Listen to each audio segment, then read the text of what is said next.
What's up, YouTube? Jer here from the Fragrance Bros, bringing you guys day 22 of Oudvember. Today's scent, an exciting one, Oudh from the house of L'Artisan Parfumeur. Parfumeur. Oudh. Now, if you remember, if you're a Fragrance Bros fan, you'll remember Oudh from one of our Oudh videos when Dan sent us an Oudh package. Oudh, I believe, is one of Dan's favorites, so I'm sure we can expect some comments from him on this video. If you don't know much about Oudh, it's one of the only Oudh fragrances I know from the house of L'Artisan. Gorgeous bottle. As always, I'll put a link down below in the description so you guys can go check it out. And I was actually pretty excited about this one. I won't say what we thought of it before, I'll just tell you what my impression of it is now. So, some of the notes in Oudh, some of the most prominent notes to me, are caraway, dates, oud. There's cinnamon in there, I'm pretty sure. It's not listed in the picture notes on Fragrantica, but it's listed in the text notes up above that. And I smell a lot of cinnamon.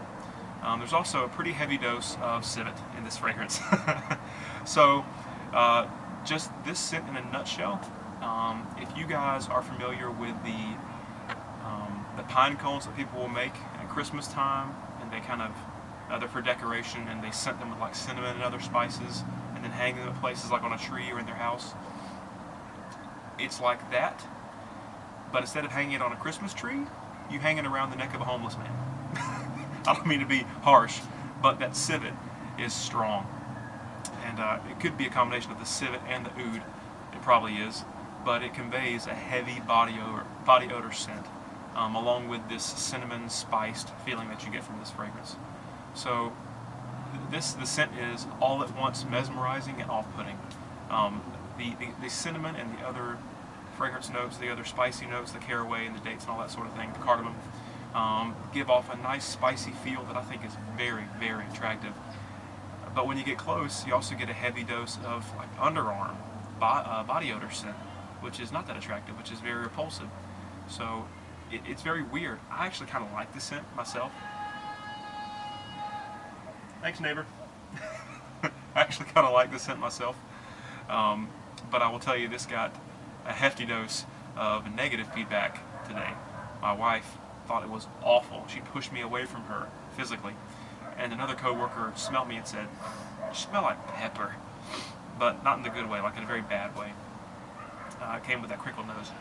So I think that the body odor portion of this fragrance probably comes across the strongest.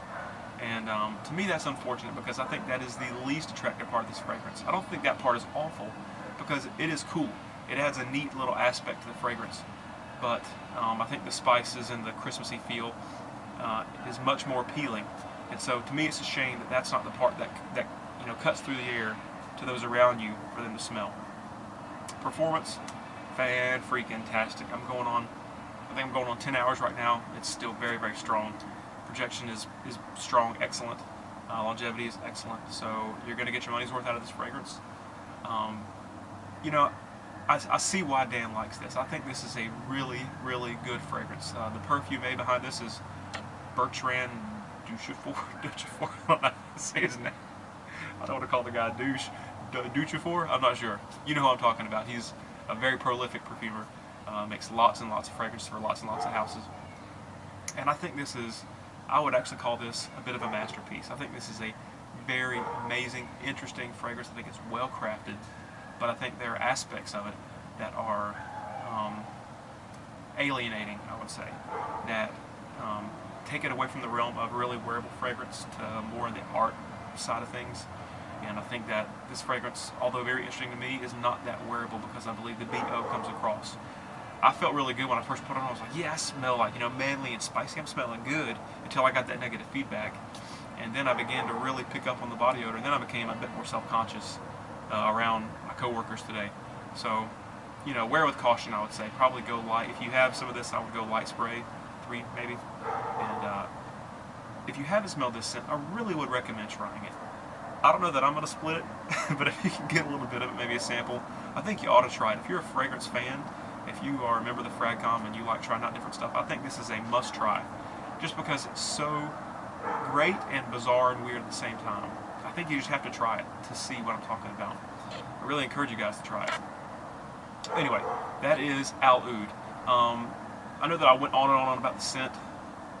I don't know if the body odor comes from the Oud or the Civet.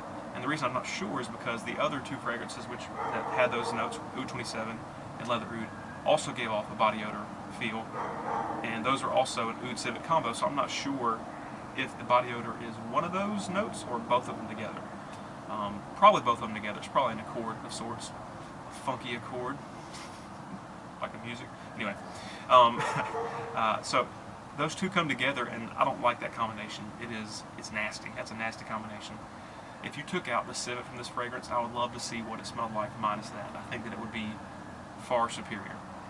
That's just my take on it. Anyways, guys, that's day 22, Al Oud from the House of Artisan. And thank you for tuning in. We'll see you guys tomorrow for day 23. Have a good evening. Bye.